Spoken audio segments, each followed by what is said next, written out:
Hi guys, my name is Lela Sophia. I am an artist and fine jewelry designer.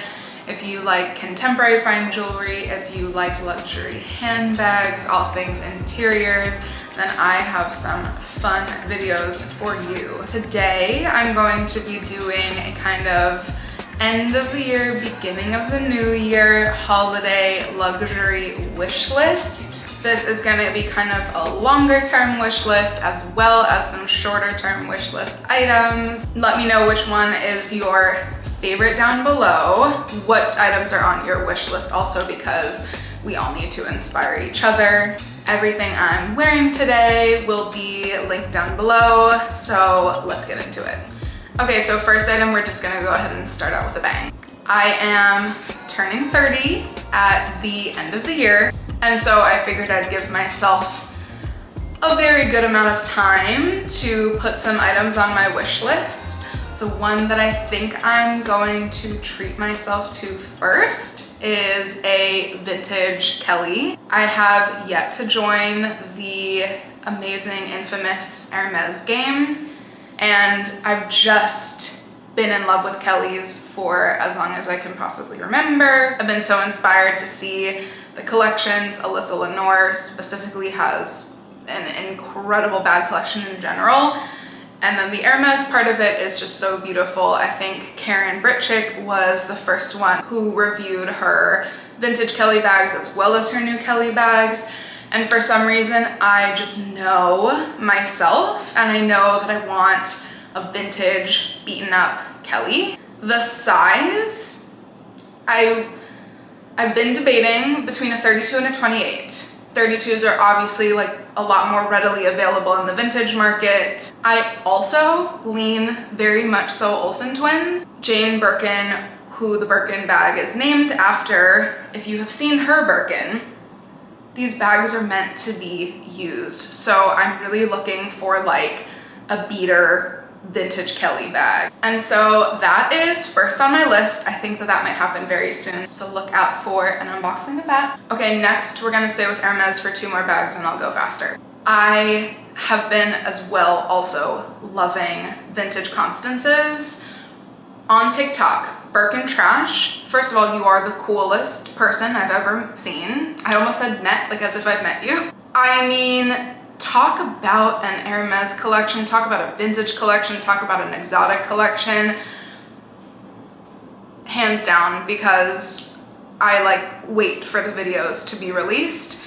I saw a vintage Constance and went down the rabbit hole. I really like either a beaten up vintage Constance, maybe even an exotic vintage Constance. There's one lizard, one ostrich that I've seen that I have my eyes on.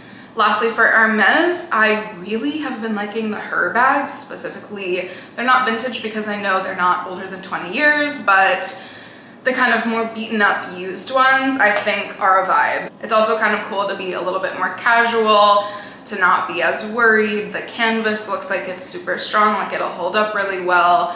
Also, they all come with shoulder straps, so that is a game changer. You're gonna be hearing a lot about vintage in my channel in general, so if you like vintage, this is for you. One item that's been on my list for a minute is a vintage jumbo maxi flap Chanel. So the one with like the big old CC in the front. The more beaten up, the better for me. Those can kind of range in price. And so I think that the vintage Chanel bags are just like unbeatable. Also having a bigger bag, a bag that I can like literally know that even if small bags come back into trend, that this bigger bag will be like a lifelong bag that then I can pass down. Similarly to that, I have for a while, for a few years, had my eyes on a vintage double saddle bag from Dior. The ostrich ones in particular, I have really been eyeing. There's a couple that I almost pulled a trigger on. There was a stingray bag that I actually almost got, and that there was some mix up, and so it didn't end up being mine. But I think my perfect vintage saddle is out there somewhere. The double ones seem a little bit more practical. They do have more space. I I mean, they pale in comparison to the new ones in my brain. The new ones are so cool. If I had the budget to just like have a closet filled with vintage and new, I would probably in a heartbeat get this denim one. I mean, beyond words. But for me, the vintage ones just have like that special touch. Okay, we're gonna move on to some jewelry wish list. These items are a little bit more long-term, just based off of price, but I really wanted to add some of my kind of like holy grail pieces I've added to my wish list lately. The first one is from Darius Jewels. If you haven't already seen, I just released my 20 contemporary fine jewelry designers that you should know list. That went over, I mean, just some incredible contemporary fine jewelry designers that not enough people talk about, especially here on YouTube. Darius Jewels is just like, in my top at least 2 or 3. The snake charmer necklace was probably the first piece from Darius that I like fell in love with. This piece pays such beautiful homage to ancient looking jewelry. It gives such a timeless feel. I'm obviously a sucker for motifs, for references. I think that this medallion would be such a cool piece to layer with, to stack with.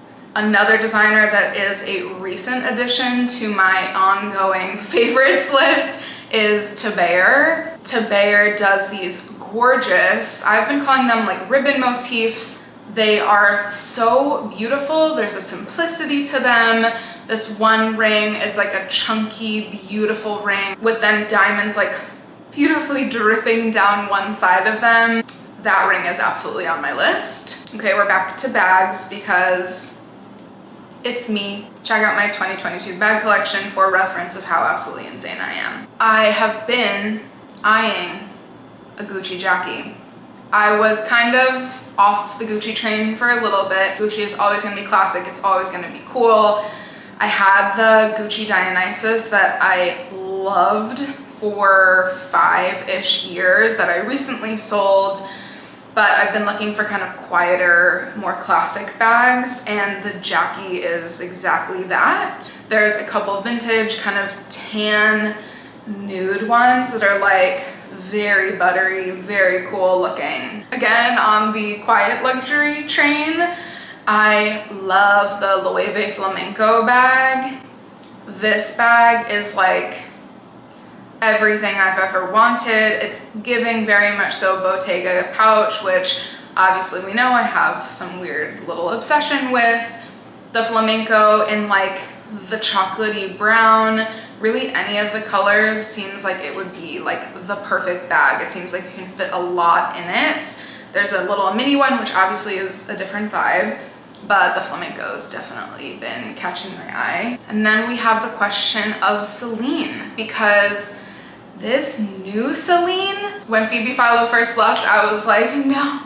I think everybody like had a collective like, oh, wait. But it took me a minute to get back into Celine, and lately bringing back like the really vintage styles, the Triomphe styles, that logo, like between Loewe and Celine, those logos are brilliant and genius. Next on the Celine train, I have always had to have Celine glasses, optical glasses and sunglasses. I have very high cheekbones and very big cheeks, obviously, as we're seeing. And so, you know, when you have like a purely heart-shaped face, it's very hard to have sunglasses fit the width of my face. And Celine makes perfect sizes, so I've always gone with them. The ovular Triomphe sunglasses are really, really cool. I also just saw some Bottega sunglasses that are really cool. Again, I'm not a sunglass girl, but I also recently just went into a store in Soho that only sells black-owned brands, which is amazing. I had never been able to try on Brandon Blackwood sunglasses in person. They had a pair, and I tried them on and I was like, oh, I usually don't fit sunglasses very well. Those are also like teetering on my list. Last two are quite beautiful. I love the Fendi First bag. I especially love the Python Fendi First bag. In this, like, it almost looks maroon, but I think it's like just a very, very deep chocolatey color. The Fendi First seems so beautiful.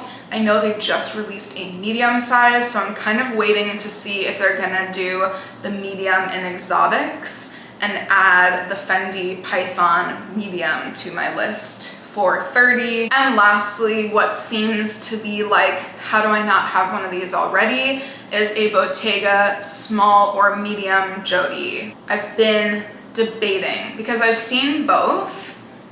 I, as a larger woman, I'm 5'8", I'm plus sized. I think the medium would kind of be perfect, but then again, I'm also like, is the small even more perfect? What am I even carrying? I don't want it to fall into the category of like weekender bags. I would want it to be an everyday bag. So if you have the small or if you have the medium, let me know why you chose that and if you absolutely love it. That was my little wish list video for 2023. It's gonna be kind of fun to see at the end of next year how many pieces I've gotten, what pieces I've gotten. So I'm excited to see. If you liked this video, then give it a like. Definitely comment down below because I want to hear your wish list for 2023 as well. Subscribe to my channel. We have some amazing videos coming up and I'm so grateful for you guys. Thank you so much and I'll see you next time. Bye guys.